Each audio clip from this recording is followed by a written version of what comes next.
Alright, I kind of want to go less into MIDIs this time because that was kind of my whole selling point on Audacious. So Audacious is part of my journey on trying to find a music player for Linux um, that kind of equates to or is similar to Fubar 2000. I don't think anything will be quite as good as Fubar 2000 because that thing does everything from like ripping CDs to DSP and all this other stuff. But I was just looking for something that'll play my music and can handle a 3 terabyte library. As you can see down here, 20 out of 209,979 songs. So I landed on Audacious. I tried QMMP first, but the developer said that Q sheets aren't like part of their vision, and Q sheets are kind of important for my library. As you can see, I'm playing 68 Comeback Special, and this is the whole album.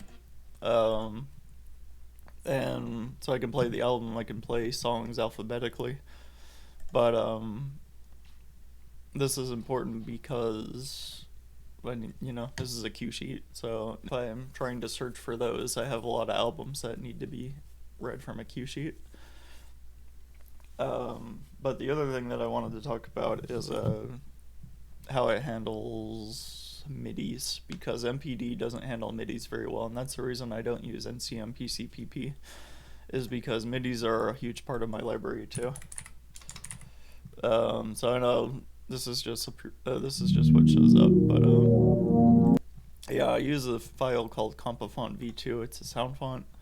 Then I'm gonna go to settings and show you real quick what that means.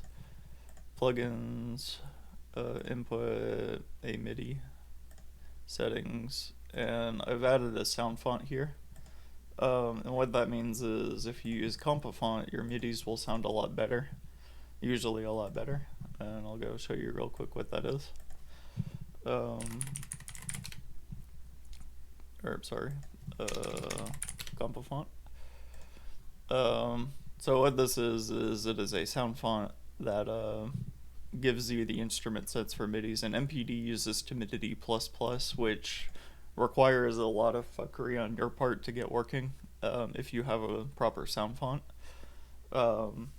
you usually want to use something like FreePads, but it sounds like ass if you use FreePads. So I like the fluid synth backend of Audacious. The other thing I wanted to show you is because I have a lane skin, I wanted to show you how to get that. When skins. And you go into here, it shows you a whole gallery of stuff, it goes on forever. But you can type in lane, and it'll come up with all the lane skins. You just click on one, click download, and then pop it in your skins folder. It's super easy. And it'll show up like this. Now, a lot of people will talk about the equalizer because your hardware doesn't sound super good, and you would want to change the equalizer a bit. I may mess with it in a while because I've used equalizers before, but my hardware sounds fine.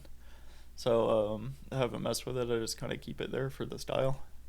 But you can just slide these bars up and down, whatever you want, and yeah, it'll it's an equalizer. Um, but handling the 3 terabyte libraries is probably the best part. Shows all my genres, or some of them at least, whatever is tagged. It reads everything from tags and it stores it in this little line right here. So if you fuck up this line, it'll have to resync your entire library. And that's the only problem I've had with it, is that when I add a new folder, like let's say I download a new album, it won't show up in this until I resync. Um, but when it does need to resync, it's pretty graceful. It just takes forever for my library because it's so huge. I'm thinking of trimming down my music library to like what I actually listen to. Cut out some of these. Either I've got like broken folders or I've got stuff that I don't listen to. That might make it more manageable later on. But for now, this is fine. And I just wanted to show off. I just wanted to show off Audacious because I've been looking for a Fubar 2000 replacement for a while, and my use case is pretty specific where I do use stuff like the fluid synth backend, and I do use the library management that a lot of people probably don't need. But once your library gets this big and you're stuck on Linux, that becomes a problem.